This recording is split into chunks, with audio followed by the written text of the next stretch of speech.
আল্লাহ তাবারাক ওয়া তাআলার নবী বলেছেন, উম্মত রে সেই দিন হাসরের ময়দান, হাসরের মাঠটা কেমন হবে? কাকুরসাতিন নাকিয়ে। আল্লাহ তাবারাক ওয়া তাআলার নবী বলেছেন, সেই দিন হাসরের মাঠকে আল্লাহ তাবারাক ওয়া তাআলা কি করবেন?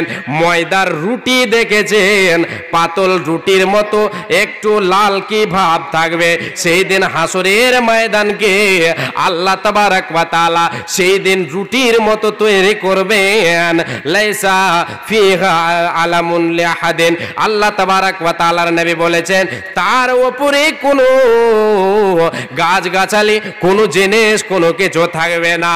সেই দিন সেই হাসরের ময়দানকে চাটিয়াল ময়দান করবেন, মরুভূমি বানিয়ে দেবেন। তার উপরে কোনো গাছগাছালি, কোনো জিনিস থাকবে না। বিশ্বনবী দয়ার কান্ডারে বলেছেন, হাসরের ময়দানকে আল্লাহ তাবারাক ওয়া তাআলা তৈরি করবেন। আর সেই হাসরের মাঠে আল্লাহ তাবারাক ওয়া তাআলা কবর থেকে সমস্ত মানুষকে জমা করবেন সে হাসরের ময়দানে। হবে আল্লাহকে ভয় করনে ওয়ালা, আল্লাহ ভীতু হবে, আল্লাহ ভীরু হবে এক দল। দ্বিতীয় দল হবে তাদের দুইজনের কাছে একটা উট থাকবে, আর সেই একটি উট নিয়ে তারা আরোহণ করে থাকবে। দ্বিতীয় নম্বর দলের ভেতরে দুইজনের কাছে একটা উট থাকবে, তিনজনের কাছে একটি উট থাকবে, 4 জনের কাছে একটি উট থাকবে এবং 10 জনের কাছে একটি উট থাকবে। এই করে তারা এক দল হবে। আর তৃতীয় নম্বর দল ও বাকিয়াতুহুমুন নার, এবং তৃতীয় দল কিছু লোক, তাদেরকে চতুর্দিক থেকে আগুন ঘিরে থাকবে। সেই দিন চতুর্দিক থেকে তাদেরকে আগুন ঘিরে থাকবে। আর সেই ব্যক্তিরা যেখানে যাবে রে, তাদের সঙ্গে সঙ্গে আগুনও তাদের পিছে পিছে যাবে। চতুর্দিক থেকে আগুন ঘিরে থাকবে। যেখানে তারা দুপুরে কাইলোলা করবে, সেখানে আগুন তাদের সঙ্গে কাইলোলা করবে। তারা যখন সকাল করবে, আগুনও তাদের সঙ্গে সকাল করবে। যেখানে যাবে রে, আগুন তাদের সঙ্গে সঙ্গে তা ঘুরে বেড়াবে। 3 ধরনের লোক হবে, 3 প্রকার হবে। মুহাদ্দিসিনে কেরাম বলেছেন, প্রথম নম্বর দল হবে যাদের কোনো গুনাহ থাকবে না। আর দ্বিতীয় নম্বর ওই সমস্ত লোকেরা হবে যাদের গুনাহ এবং নেকি, কিছু গুনাহ, যাদের গুনাহ এবং নেকি আছে, যার যেই রকম গুনাহ এবং নেকি আছে সেই রকম তাদেরকে একটি করে উটের আরোহী বানিয়ে দেওয়া হবে। 2 জনের একটি উট হবে, 3 জনের একটি উট হবে, 4 জনের একটি উট হবে, 10 জনের একটি উট হবে। যার যেই রকম নেকি হবে সেই পরিমাণে তাকে রেখে দেওয়া হবে, সেই মর্যাদা দেওয়া হবে। আর তৃতীয় নম্বর দল হবে যাদের কোনো নেকি থাকবে না, গুনেগার কাফেরেরা, তাদেরকে আগুন ঘিরে ফেলবে, আগুন চতুর্দিক থেকে ঘিরে থাকবে। ভাইজান বাপজান, সেই কঠিন দিন থেকে আমাকে আপনাকে আল্লাহ তাবারাক ওয়া তাআলা সতর্ক হতে বলেছেন, বান্দা সেই কঠিন দিনকে ভয় করো, সেই কঠিন দিনের আযাবকে ভয় করো। এত কঠিন হয়ে যাবে সেই দিন, এত কঠিন হয়ে যাবে সেই দিন যে কেউ কাউকে চিনবে না, কেউ কাউরির সহযোগিতা করবে এমন ক্ষমতা কাউরি থাকবে না। আল্লাহ তাবারাক ওয়া তাআলার নবী, আল্লাহ তাবারাক ওয়া তাআলার নবী, বিশ্ব নবী দয়ার কান্ডারি একবার বলেন সাল্লাল্লাহু আলাইহি ওয়াসাল্লাম, তিনি বলেছেন, যখন আল্লাহ তাবারাক ওয়া তাআলা হযরতে আবু হুরায়রা রাদিয়াল্লাহু তাআলা আনহু তিনি বর্ণনা করছেন, আল্লাহ রাব্বুল আলামিন যখন এই আয়াত অবতীর্ণ করলেন, ওয়া আনযির আশীরাতাকাল আকরাবিন, এই আয়াত যখন অবতীর্ণ করা হলো, বিশ্বনবী দয়ার কান্ডারি চলে গেলেন। দয়ার কান্ডারি সাফা পাহাড়ের ওপরে চড়ে নিজের গায়ের চাদরটা এলান দিয়ে সমস্ত তিনার সম্প্রদায়কে ডাকলেন। কুরাইশের সমস্ত লোককে ডাকলেন। ডাকার পরে আল্লাহ তাবারাক ওয়া তাআলার নবী এবার শুরু করছেন। আল্লাহ রাব্বুল আলামিন যে অর্ডার করে দিয়েছেন, ওয়া আনদিরা শিরাতাকাল আকরাবিন, এ নবী মুহাম্মদ তুমি তোমার আত্মীয়দের, তোমার উম্মতদেরকে তুমি ভয় দেখাও, কঠিন দিনের ভয় তাদের সামনে তুলে ধরো, জাহান্নামের ভয় তুলে ধরো। বিশ্বনবী এবার কি করলেন? সাফা পাহাড়ে গিয়ে সমস্ত মানবকে একত্রিত করলেন, সবাইকে ডেকে বললেন, ওরে কুরাইশের দলেরা, সেই যুগে একটা কি ছিল, একটা প্রথা ছিল, যখনই কোনো বিশেষ কথা হতো সবাই কি করত, যার যখন কোনো একটা বিশেষ কথা হতো পাহাড়ের উপরে চলে গিয়ে চাদর হিলিয়ে দিলে সমস্ত মানুষ বুঝে নিত, সমস্ত মানুষ বুঝে নিত যে কোনো একটা জরুরি কথা রয়েছে, কোনো একটা ভাইটাল কথা আছে, কোনো একটা বিপদ হয়তো এসেছে, যার জন্য রে একত্রিত হতে বলা হচ্ছে। বিশ্বনবী কি করলেন? নিজের গায়ের চাদর হিলিয়ে দিলেন, সমস্ত কুরাইশের দল একত্রিত হয়ে গেল। এবার নবী আমার সুযোগ তিনি কি করলেন? চালু করলেন। তিনি এবার বলতে চালু করলেন, রে কুরাইশের দলেরা, বলো রে বলো, আমি তোমাদেরকে যদি বলি যে এই পাহাড়ের পদদেশ থেকে, এই পাহাড়ের পিছন দিক থেকে তোমাদের উপরে একদল তোমাদের দুশমন তোমাদের উপরে আক্রমণ করবে, এটাকে তোমরা বিশ্বাস করছো? একটা দল আসছে, সেই দুশমন তোমাদের উপরে আক্রমণ করবে, এটা বিশ্বাস করছো? আল্লাহ তাবারাক ওয়া তাআলার নবী যখন বললেন, সবাই একত্রিত হয়ে জবাব দিল কি? মা জাররাবনা আলাইকা ইল্লা সিদকান, এ মুহাম্মদ তোমাকে আমরা এর পূর্বে কোনোদিন মিথ্যা কথা বলতে শোনেনি, তুমি সত্যবাদী, তুমি আল আমিন, তোমার মুখে আমরা কোনোদিন মিথ্যা কথা শুনেনি, তুমি তো সত্য কথা বলবে, তুমি মিথ্যাবাদী নও। বিশ্বনবী দয়ার কান্ডারি কাফিরদের কাছেও দুশমনে ইসলামের দুশমনেরাও কি করত? নবী মুহাম্মদুর রাসূলুল্লাহ সাল্লাল্লাহু আলাইহি ওয়াসাল্লামকে আল আমিন উপাধি দিয়েছিল, আল আমিন বলে ডাকতো, আল আমিন বলে চিনত, আমানতদার, সত্যবাদী, সত্য ছাড়া মিথ্যা বলে না। এবার বিশ্বনবী যখন তাদের কাছে কথা শুনে নিলেন, বলতে শুরু করলেন, রে কুরাইশের দলেরা, এরে আব্দে মানাফের লোকেরা, এরে আব্দে শামসের লোকেরা, এরে আব্দুল মুতাল্লিবের লোকেরা, তোমরা শোনো। এই করে করে করে করে বিশ্বনবী দয়ার কান্ডারি এক এক গোত্রের নাম ধরলেন। ধরার পরে তিনি ডেকে ডেকে বলছেন, আনকিদু আনফুসাকুম মিনান নার, ওরে আমার গোত্রের লোকেরা, তোমরা তোমাদের নাফসকে, তোমাদের আত্মাকে তোমরা আগুন থেকে বাঁচিয়ে নাও, তার জন্য তোমরা পড়ো, তোমরা তোমাদের আত্মাকে বাঁচিয়ে নাও, কঠিন দিন থেকে বাঁচিয়ে নাও, তাই তোমরা পড়ো, তাই তোমরা ইসলামের ছায়াতলে এসো।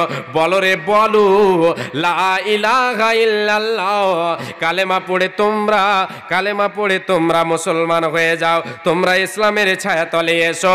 এই করে আল্লাহর নবী কি করলেন? যখন বললেন, সবাই এবার কেউ মানতে শুরু, কেউ মানলো, কেউ আবার গালি দিতে শুরু করলো। যাই হোক, সেই দিকে না গিয়ে আমি এটাই আপনাদেরকে বলবো, বিশ্বনবী দয়ার কান্ডারে সবাইকে বলে দিলেন, এমনকি নিজের বেটি ফাতেমাকে বলছেন, ইয়া ফাতিমা তু আনকিদি নাফসাকে মিনান নার ফা ইন্নী লা আমলিকু লাকুম মিনাল্লাহি শাইআ।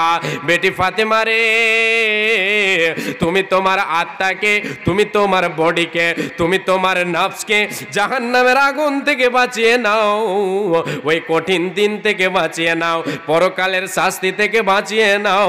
তুমি প্রচেষ্টা চালাও রে বেটি, পৃথিবীটা হলো তোমার জন্য আমলের জায়গা, এখানে তুমি আমল করে নাও। তুমি এটা মনে করিও নাও যে তুমি এটা মনে করিও না যে আমি মুহাম্মদ সাল্লাল্লাহু আলাইহি ওয়াসাল্লামের মেয়ে, বলে আমাকে ছেড়ে দেওয়া হবে।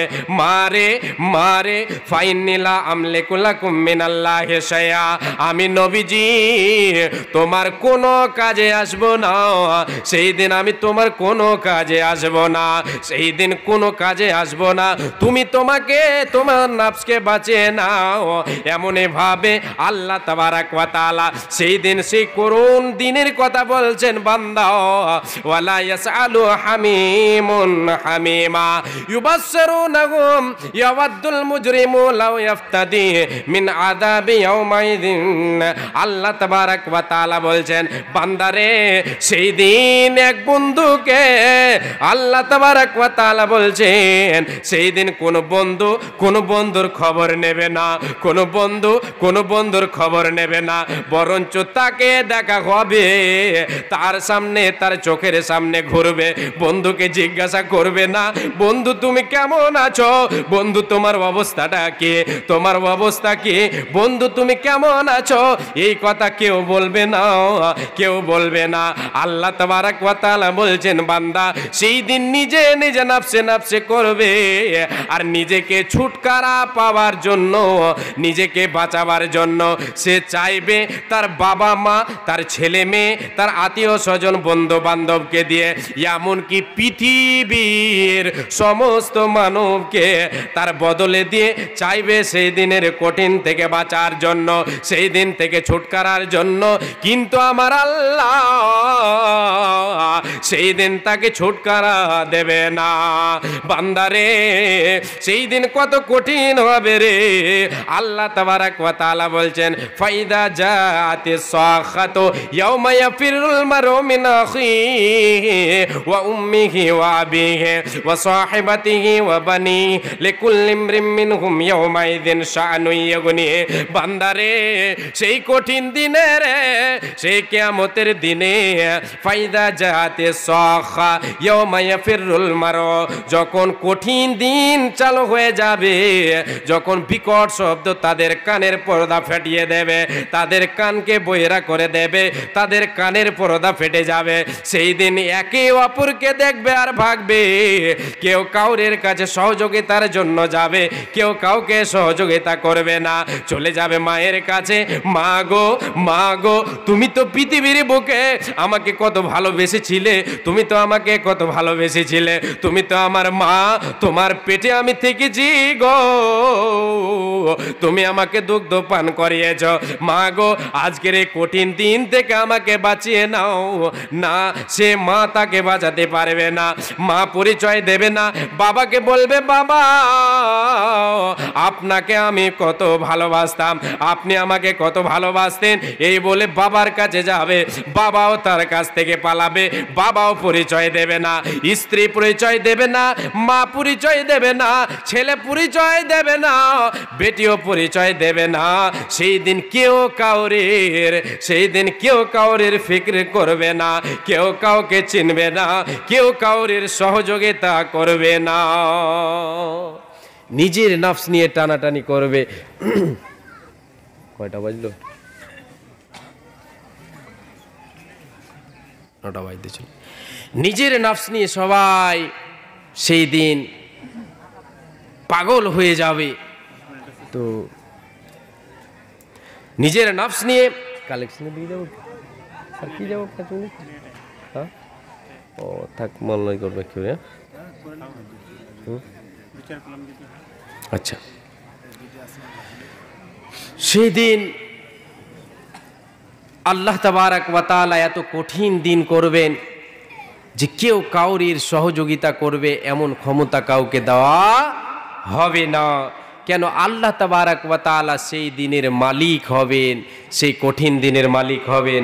ভাইজান বাপজান, আপনাদের কাছে আমি আর 5টা মিনিট আছি, আর একটি হাদিস আপনাদেরকে শোনাবো ইনশাআল্লাহ। তার আগে 2-4 কলম যদি কেউ আল্লাহর ওয়াস্তে থাকেন তাহলে আমার হাতে দেবেন, আর আমার পরে যিনি পরবর্তী বক্তা আসছেন মধুর কণ্ঠে আপনাদেরকে হাদিস ও কোরআন শোনাবেন, এবং শেষখানে উনি কালেকশনের দিকে যাবেন। এই মেন উদ্দেশ্য একটা আছে উন্নতি কল্পে, এই উন্নতির জন্য, মাদ্রাসার উন্নতির জন্য উনি হাত বাড়াবেন, উনার হাতে দেবেন আপনারা প্রাণ ভরে ওনার কাছে দোয়া নেবেন, উনি আপনাদের জন্য প্রাণ ভরে দোয়া দেবেন। আমি আপনাদের সামনে শুধু 5টা মিনিট একটি হাদিস বলবো, আর তার সাথে 2-1 কলম যে দান এসেছে আমি তাদের জন্য একটু দোয়া করে দেব। কি নামে দিয়ে সেটা? আচ্ছা, আর অন্য গলা দেব, এটা মাল্লা দেবে। আমার হাতে 2-3 জন, মানে একজন 200 টাকা দিয়েছিলেন, একজন 300 টাকা দিয়েছিলেন। আল্লাহ তাদের দানকে তুমি সাদরে গ্রহণ করে নাও, মনস্কামনা পূরণ করে দাও। আর আমি আপনাদের কাছে মানে ওই রকম ধরবান যে এত মানে 5000 টাকার কলম দেখবো এই সময় আর আমার কাছে নেই। আমার পরে যে বক্তা আসছেন ওনার কাছে, উনি আপনাদের কাছে মানে হাত পাতাবেন, ওনাকে দেবেন বেশি করে। এবার যদি কেউ দেওয়ার থাকেন তাহলে আমাকে দেন। আমি আর বেশি আগে না বেড়ে শেষ করে দিচ্ছি। আর একটি হাদিস শোনাবো বলে মনে করেছিলাম, শুনিয়ে দিই হাদিসটা। সেই দিন আল্লাহ তাবারাক ওয়া তাআলা 5টা প্রশ্ন করবেন। সেই কঠিন দিনে আল্লাহ তাবারাক ওয়া তাআলা কি করবেন? কি হলো গো? হচ্ছে না? হ্যাঁ, আচ্ছা, বন্ধ হয়ে গেছিল। আল্লাহ তাবারাক ওয়া তাআলা সেই দিন যে সর্বপ্রথম যে সওয়াল করবেন সেটা হবে নিয়ামত সম্পর্কে। আমাকে আপনাকে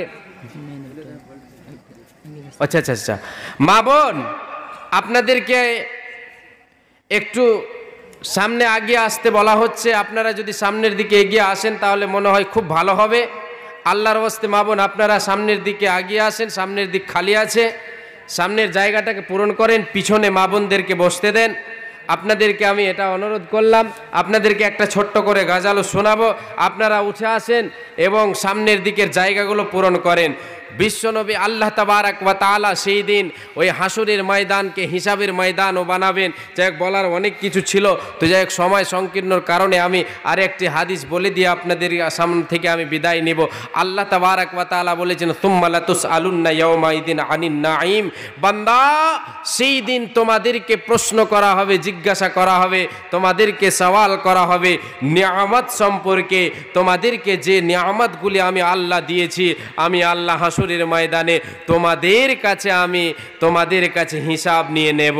কে কি করেছো, তুমি আমার নিয়ামতকে নিয়ে তুমি কে কতটা কাজে লাগিয়েছো, নিয়ামত সম্পর্কে তোমার কাছে আমি আল্লাহ হিসাব নেব। আল্লাহ তাবারাক ওয়া তাআলা বলছেন তোমাদের কাছে হিসাব নেওয়া হবে বান্দা। বিশ্বনবী দয়ার কান্ডারে বলেন, আল্লাহ তাবারাক ওয়া তাআলা ওই হাসরের ময়দানে কঠিন দিনে আল্লাহ রাব্বুল আলামিন বান্দাদেরকে 5টা প্রশ্ন করবেন। 5টা প্রশ্নের জবাব দিতে হবে। যতক্ষণ পর্যন্ত একজন বান্দা 5টি প্রশ্নের হিসাব দিতে না পারবে, ততক্ষণ পর্যন্ত সে আল্লাহর সামন থেকে একটু এগিয়ে যেতে পারবে না। লা তাজুলু কাদাম ইবনে আদম মিন ইনদি রাব্বিহি হাত্তা ইউসালা আন খামসিন আন উমুরিহি ফিমা আফনা ওয়া আন শাবাবিহি ফিমা আবলা। আল্লাহ তাবারাক ওয়া তাআলার নবী বলেন, উম্মত রে আমার আল্লাহ তাবারাক ওয়া তাআলা উম্মতদেরকে, বান্দাদেরকে 5টা প্রশ্ন করবেন। প্রথম নম্বর প্রশ্ন করবেন উমার সম্পর্কে, বয়স সম্পর্কে। আন উমুরিহি ফি আফনা ফিমা আন উমুরিহি ফিমা আফনা। রে বান্দা, বল বল বল, তোমাকে যে একটা নিয়ামত দিয়েছিলাম, একটা সুন্দর নিয়ামত দিয়েছি, তোমাকে আমি আয়ু দিয়েছি রে বান্দা। এটা আমার একটা বড় অনুগ্রহ, বড় এক নিয়ামত তোমাকে আমি আল্লাহ দিয়েছিলাম। তোমাকে আয়ু দিয়েছি, 60-70 বছরের জিন্দেগি দিয়েছি রে। তুমি সেটা কি কাজে লাগিয়েছো? এই নিয়ামতকে তুমি কোন কাজে লাগিয়েছো? আন উমুরিহি ফিমা আফনা ওয়া আন শাবাবিহি ফিমা আবলা ওয়া মালিহি মিন আইনা ইকতাসাবাহু ওয়া ফিমা আনফাকাহু। দ্বিতীয় নম্বর নিয়ামত বান্দারে, আন উমুরিহি ফিমা আফনা ওয়া আন শাবাবিহি ফিমা মাবলা। দ্বিতীয় নম্বর নিয়ামত হলো তোমাকে আমি যে সম্পর্কে সওয়াল করব রে, আল্লাহর নবী বলছেন দ্বিতীয় নম্বর হলো তার যৌবন কাল সম্পর্কে আল্লাহ রাব্বুল আলামিন প্রশ্ন করবেন, বান্দারে তোমাকে যৌবন কাল দিয়েছিলাম, তোমার যুবক অবস্থাটা তুমি কোন কাজে লাগিয়েছো? একটা তো ছোট থেকে নিয়ে মরা অবধি আমার জীবনের হিসাব নেবেন, তার মধ্যে যেটা যৌবন কাল, যেটা হলো যুবক অবস্থা, ওটাকে বেশি করে আল্লাহ তাবারক ওয়া তাআলা কি করবেন? হিসাব নেবেন, পাই পাই করে খুঁটিনাটি করে হিসাব নেবেন। যার জন্য দ্বিতীয় নম্বর নিয়ামত হলো বান্দা তোমাকে আমি হৃষ্টপুষ্ট বানিয়েছি, তোমাকে আমি আয়ু দিয়েছি এবং তোমাকে আমি যৌবন কাল দিয়েছি, যে সময় রে তুমি যদি চাইতে রে যেটা তোমার মন চেয়েছে সেটাই তুমি করতে পেরেছো, এই ক্ষমতা আমি আল্লাহ তোমাকে দিয়েছি। বান্দারে বলো বলো বলো রে, তুমি কোন কাজে লাগিয়েছো? তোমার যৌবন কালকে কোন কাজে ব্যয় করেছো? আর তারপরে আল্লাহ তাবারক ওয়া তাআলার নবী বলছেন, আর তারপরে যে তৃতীয় নম্বর নিয়ামতটা বলবে, প্রশ্নটা হবে সেটা হলো কি, মিন আইনা ইকতাসাবাহু ওয়া ফীমা আনফাকাহু। বলো রে বান্দা, কোন পথে রে তুমি আয় করেছো, কোন পথে, হালাল পথে না হারাম পথে? আপনার আমার আয় সম্পর্কে, উপার্জন সম্পর্কে প্রশ্ন করা হবে এবং বলা হবে, বান্দারে কি কাজে ব্যয় করেছো, কোথায় খরচ করেছো? বলো বলো বলো, তুমি নেকির কাজে খরচ করেছো না তুমি গুনার পথে খরচ করেছো? তুমি আমার কথা মেনেছো না তুমি তোমার মন মানি চলেছো এবং তোমার মালকে তুমি অপচয় করেছো, তোমার অর্থ সম্পদকে বিলিয়েছো? বলো রে বান্দা, তুমি কোন কাজে খরচ করেছো? আর তারপরে 5 নম্বরটা বলা হবে, ওরে বান্দা বল, যে ইলমটা তোমাকে দেওয়া হয়েছিল, যে জ্ঞান তুমি অর্জন করেছিলে, ওই জ্ঞান অনুযায়ী ওই নিয়ামত তুমি পেয়ে, তুমি জ্ঞান নিয়ামত একটা পেয়েছো, তোমাকে জ্ঞান দেওয়া হয়েছে, তুমি শিক্ষা শিখেছো, তুমি আলেমদের মুখে শুনেছো, আমার হাদিস কোরআন তুমি পড়েছো, শুনেছো, জেনেছো, সেই অনুযায়ী আমল হয়েছে কিনা? বন্ধুরে, মারে, বাপুরে, যতদিন পর্যন্ত আমি আপনি এই হিসাবগুলি না দিতে পারবো, আমার পা এক কদম আগেও বেড়ে যেতে পারবে না। এই ক্ষমতা আল্লাহ তাবারক ওয়া তাআলা আমাকে আপনাকে দেবেন না। যখনই আমি আপনি হিসাব দিয়ে দেব, আমার হিসাব হয়ে গেলে আমি আপনি ছুটকারা পেয়ে যাব, আর বাধা পড়ে গেলে আমার আপনার কষ্টের হার আরো বেড়ে যাবে, আরো বেড়ে যাবে, কষ্ট ভোগ করতে হবে। শেষ পর্যায়ে আমাকে আপনাকে যে জায়গাটা যেতে হবে, সেই জায়গাটা হলো কঠিন জায়গা, সেটা হলো কি জাহান্নাম। শেষ পর্যায়ে জাহান্নামের লোকড়ি হয়ে যাব। তো যাই হোক, বক্তা সাহেবকে বসিয়ে রেখে আলোচনা করা বেয়াদবি। আমি বলেছিলাম একটি হাদিস বলেই শেষ করব, ভাষার মাধ্যমে ত্রুটি হলে ক্ষমা করবেন। আমি একটি গাজাল মা বোনদেরকে একটু শোনাই দিয়ে আমি কি করব, আমার বিষয়কে ইতি করে আমি এখান থেকে বিদায় নেব। আপনারা বিরক্ত হচ্ছেন না তো? বিহারে জালসায় গিয়েছিলাম কিছুদিন আগে, 2 ঘন্টা টাইম, 2.5 ঘন্টা হয়ে গেছে। একজন শ্রোতা, মালানা তোমার টাইম হয়নি নাকি, এইরকম করে একদম খাড়িয়ে গেছে। আমি বলছি, আরে বাবা আমি কি বলবো, বক্তা সাহেব আসতে দেরি করছেন আর আমাকে এই দিক থেকে নামতে দিচ্ছেন না, তো আমার কি? তো একটু পরে জানা গেল যে লোকটা একটু মোটা হুঁশ, তো আল্লাহ ওকে হুঁশ দান করুক, একবার বলেন আমিন। উনি ওইভাবে বললেন। তো এরকম যদি দেখা গেল